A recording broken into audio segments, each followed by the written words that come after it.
She heard her own breathing echoing in her earpiece, elevated but under control. The underground environment was hot, confined, a maze of tunnels and walkways stained from the raw sewage that bubbled past her.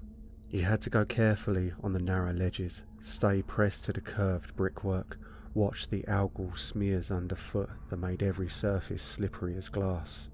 But then, Sanctioner Sergeant Marta Onarova had always been careful. She checked her equipment before every assignment. She kept her weapons cleaned and stowed, logged her ammo boxes with the armory. She murmured the right benedictions to the machine spirits when she needed to use a gunship or assault ground car, all the vehicles that she piloted through the city's spires with precision and care.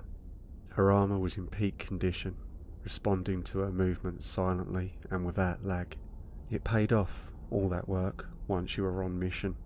She hunkered down in the dark now, clad in her heavy, overlapping black flak plates. Her Noctis gear kept her invisible in the deep shadow. Her helm's visor showed her the route ahead, a grey-green overlay of false colour, flickering as her head moved.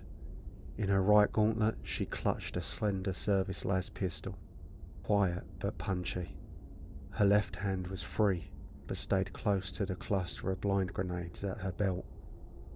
Not all of her colleagues were so conscientious. Some of them let the power go to their heads. Some were drunks or narc users. A few were no better, temperamentally, than the thugs that they should have been keeping in check. She avoided those ones. She kept Vargantura's coiled serpent sigil polished on her breastplate, clean and visible. She knew the Lex Electo, what it was for, what it could do, and what it could not. She kept her eye in, she kept her mind sharp, she kept her body honed.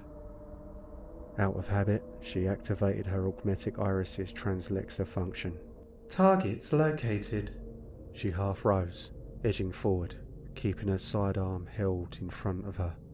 The circular access tunnel ran straight ahead, pitch black save for some dull, old maintenance lumens blinking away in recesses. She had not activated her helm's filters. The stench would have made her retch. As it was, all she could smell was her own sweat and the latex of her helm's tox seals. Being an enforcer was all about these moments.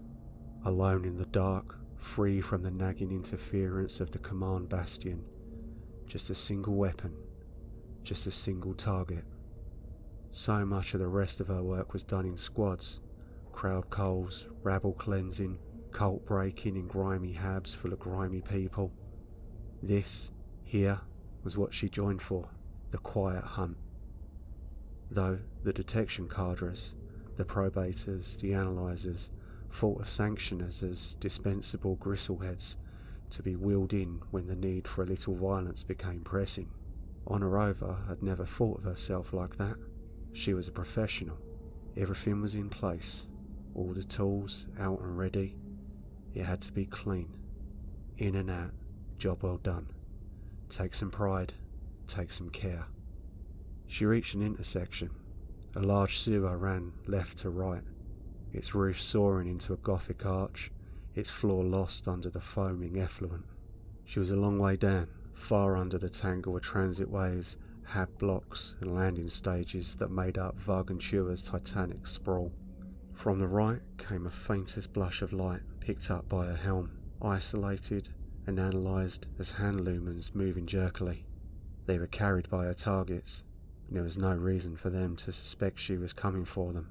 This was their kingdom after all, a world of buried tunnels that smelled so bad and carried so many contagions that only the insane or the very well protected ventured into them. First visual. Onarova paused for a moment, letting the light fade again before slipping around the corner. She picked up her pace, half jogging, relying on her thick tread boots to keep her footing. Her helm displays started to pick up fragments of other things, heat signatures, echoing noises, and she noted the results. She blinked up a cartographic overlay and saw where the targets were headed, a chamber, part of a large pumping station, place with lockable hatches and access up towards the surface and the mag train railheads. If they were moving there, they were aiming to get out and reach a transport. Once out onto the rail lattice, they could get anywhere in the huge labyrinth of the Vostoka Habclave. Engaging now. She dismissed her helm's spidery overlay map and started to run. The sewer squirmed ahead, writhing around like a brickwork serpent, before she caught the sight of the target's destination. A high, rust-streaked metal wall, riveted and double-braced, sunk into ancient filth. The sewer's contents gurgled onwards, sloughing down into a barrelled culvert. The only other mark on the wall's blank surface was an access hatch, a heavy circle of burnished steel, thick-rimmed and crusted with corrosion, reached from the sewer walkway by a shaky-looking ladder. The last member of the gang was still making his way through the gap. She saw a pair of booted soles disappear into the darkness just as she reached the ladder's base, followed by a gloved hand emerging to pull the heavy door closed. She could hear the echoing clang of footfalls, moving faster now from up ahead inside the chamber. She took aim and snapped off a single las bolt, angled up through the narrowing hatchway. She heard a grunt of surprise as she raced up the ladder, hand over hand, before pushing her way through the gap. She saw a man wearing cheap armour, big, muscled, grey-skinned, and a scraggly Mohican over a shaved scalp, clutching at his bleeding stomach. Silently she shot him in the throat, shoved the body aside, and pressed on after the rest of the gangers. She could smell the topaz now. The narcotic had a potent odour in its uncut form. They carried it this way, in sachets and capsules, ready to process for the users in the hab blocks. It stuck to the clothes like pollen on an insect, hard to shake off. One elimination. None of the others had noticed her coming after them, or the loss of their comrade. It was dark and they were pressing on, running through the tangle of pipes at the pumping station, their progress now masked by the roar from the processors in action. It was a steamy, close interior, hazy with condensation, shuddering from piston thrusts and valve discharge. Her helm display gave her 4 targets. 3 of those would be gangers, indentured muscle like the one she just wasted. The last one was her target, Zerko, narc runner, thief, sadist, all-round undesirable. Honorova ran faster, weaving through the huge pipes, picking up the distant growl of a mag train engine starting up. Just beyond the chamber, in a larger space beyond, it sounded like they had their transport waiting. She saw 2 shadows ahead of her, lumbering, hampered by cumbersome, ill-fitting armour. She shot 4 times, 2 for each target, hitting them just where she wanted. They tumbled forwards, skidding on the slick deck, before crashing down head first. 2 eliminations. The third ganger found something to hide behind, some kind of wheezing regulator housing, and fired off some wild projectiles.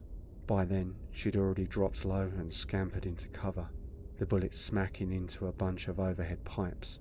One of them burst open, showering her with scalding steam, and the temperature sensors on her armour went crazy. She surged out the thundering spray, relying on her helm's machine spirit to get a target. Her lasbolt hit the crouching ganger in the head, searing through a low-grade helmet and sending a puff of red out the other side. 1 elimination. That only left Zerko. She'd lost sight of him in the steam, but could still hear the transport's engine going just up ahead, out across an open rockcrete deck. She could sprint straight for that, catching him before he could make a break for it, but that would leave her out in the open, if only briefly. Zerko was a sneaky breed of gutter rat, and she guessed he'd hunkered down somewhere in the machinery, waiting for her to break for the transport, knowing that it would give him a shot. She went carefully, keeping her body low, edging towards the regulator housing, then moved along a brace of pipes the width of her waist. Once out the worst of the steam, she picked up his heat signature again. He was crouched down over to her right, lodged deep within the metallic entrails of a pair of exchangers. The waiting mag transport stood at the railhead, out in the open, 20 yards straight ahead, driverless, power plant idling. "Show yourself, citizen," she shouted, her voice rasping through her helm vox. "Running won't help you now." She heard him swear. "Yeah, tell her to my entourage." Entourage. Big word for a small crew. What's this about? You want to tell me that? She sidled a little closer to his position, keeping plenty of cover between them. Silently, carefully, she slipped her fully charged power pack into her las pistol. It should be obvious. There's too much filth on my patch. Filth that comes from you. Hells, you know about it. Your Master Sergeant Murov.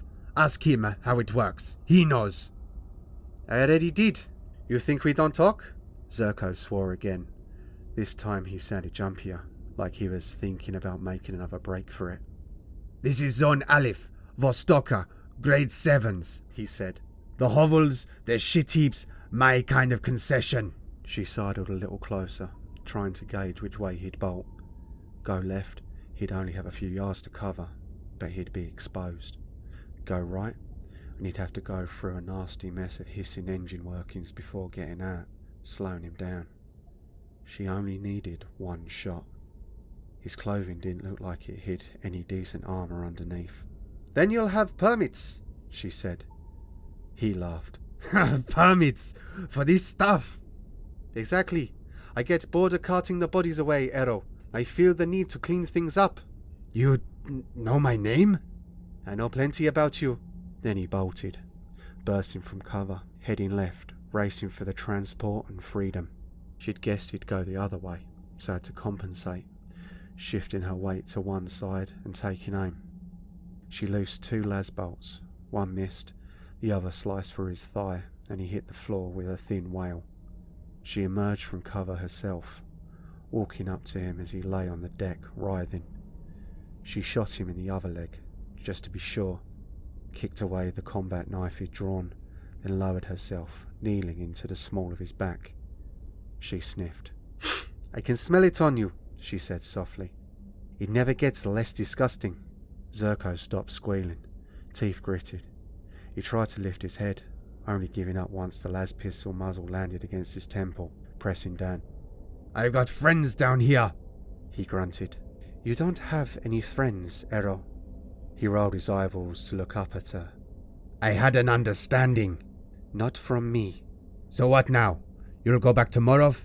Tell him he's a liar? Tell him I spit on his face? He'll like that. She turned her head away as she fired, so that his blood didn't splatter over her face mask. She felt Zerko's body go limp under her knee. Target elimination. She then holstered her pistol and rummaged through his clothes. He was carrying a few capsules of lime green powder, probably samples. High grade, worth some slate. She peeled back the collar of his jacket and felt around the collarbone.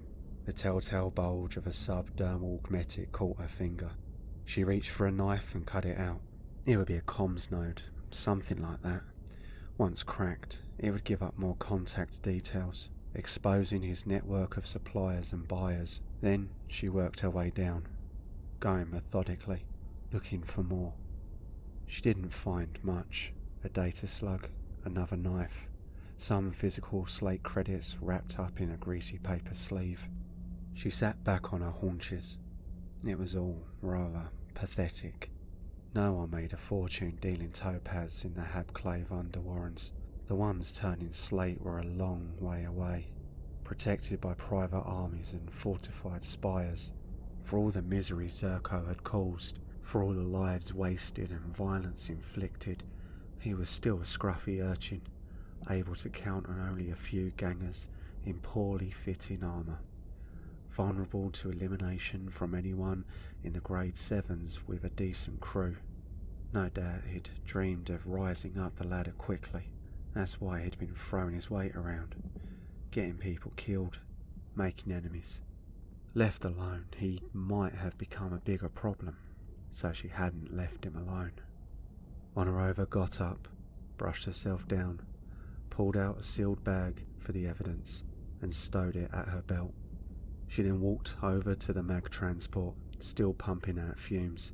She clambered up into the cab, disengaged the drive controls, and shut down the power plant. When she got out again, she headed back the way she'd come, through the pumping station, through the acrid stench of the sewers, tracing the winding path underground before climbing back up the slippery access shaft again to street level. She emerged feeling grubby. The space around her was busy, crammed with workers shuffling between habs. The transitway was dark, noisy, the air a fog of human smells. Ground cars juddered their way slowly through the crowds, alert horns blaring. Viaducts soared overhead, black against a blood-red night sky, and chameleon screens flashed and scattered their commercio bulletins. The serpent sigil of Varagantura jostled up against the Imperial quilla on the lintels of great towers, and the mag trains on the elevated tracks clattered between the bowls of dark hab towers. It was all massive, rising up and up, spreading out like a plague of rockcrete and asphalt, burgeoning, churning, alive with the stink of danger and energy. She took a deep breath. The air was acrid with promethium, wet, too hot for comfort, but still better than the sewers had been. She had accomplished what she set out to accomplish, had the evidence of the kill, and now all that remained was to return to the bastion to file a report for the analyzers. Every face on the street was averted. She walked through the crowds like a cutter scything through the waves, bodies shuffling out of her path. To meet the gaze of a Sanctioner was dangerous, and the chief survival strategy of the average citizen was to remain nondescript, invisible, just a part of the great mass of undifferentiated humanity. That suited Honorova. She didn't much like looking at them either. She reached her ground car, a heavily armoured mucker squad vehicle. The security bars slipped back and the gull-wing doors hissed open. She got in, roused the machine spirit, ignited the engines, and then she was pulling out, threading her way through the masses, inching her way out of the crowds and up the transit viaducts. Before long, she could see the huge profile of the command bastion on the horizon, a lumpen mass of dark granite, floodlit, as imposing as it was impenetrable. Zerov gunships hovered over it, keeping station among throngs of whirling servo skulls. The next intersection would take her there, sweeping up the access ramps, under the gaze of gun towers and the auger screens. But she wasn't headed there, not yet. Another appointment beckoned, still deep in the Vostoka habclave, that ruinous conglomeration split between mouldering industrial units and run-down hab tenements. She steered the ground car off the main route, plunging back into the twilight of the Undercity. Lumens blinked above her, watery and pallid against the seamy night. She went deeper, winding under a series of low rockcrete arches before pulling up in front of a black facade. Suspender lumens blundered around high above her, casting very little illumination on the glinting asphalt below. She got out, secured the ground car, and then walked up to a steel door covered in flaking red paint. It smelled of refuse, with a lacking of hard-to-place chems. She banged on the door. After a while, a side panel was jerked back, and a metal ident reader was thrust out. Honorova took off her left gauntlet and let the machine take a pinprick of blood. After that, the ident reader withdrew and the panel slammed closed. It didn't take long before she heard the heavy clunk of bolts being pulled. The door swung inwards, revealing a dark hallway and a steep set of stairs. The smell of raw topaz spilled out onto the street. At least 3 guards hung back in the shadows, not hindering her, just there to look threatening. They were well armed, las carbines, shock mauls, and wore decent body protection. Honorova ignored them and went up the stairs. Across the landing at the top was another metal door, which she pushed open. On the far side of that was a large room with sodium lumens and walls that looked like they were made of synth leather panels. Low couches were placed against the walls, and a vial of cotton smoke gently hissed atop a plastic table. The blinds were down, and the air was tangy with topaz. A woman lounged on one of the couches. She was large, running to fat, with jowly cheeks and lank hair. She wore a crimson gown cut high at the neck. Ganger tattoos ran down one exposed arm. She had a needle gun strapped to her left boot. Hello, Livia, Honorova said, sitting down opposite her. The woman looked at her through a haze of cotton. Wasn't expecting to see you here, she said. You took a risk coming. Honorova reached for the evidence bag and placed it on a table between them. You don't have to worry about Zerko anymore. He decided to exit the business. Livia sniffed. Wise man. Why come here to tell me? Because he had friends. 4 of them. I'm getting bored of dropping gangers, Livia. Very bored. You don't look bored. It's not as easy as it used to be. I've got real work to do, as well as cleaning out your rivals for you.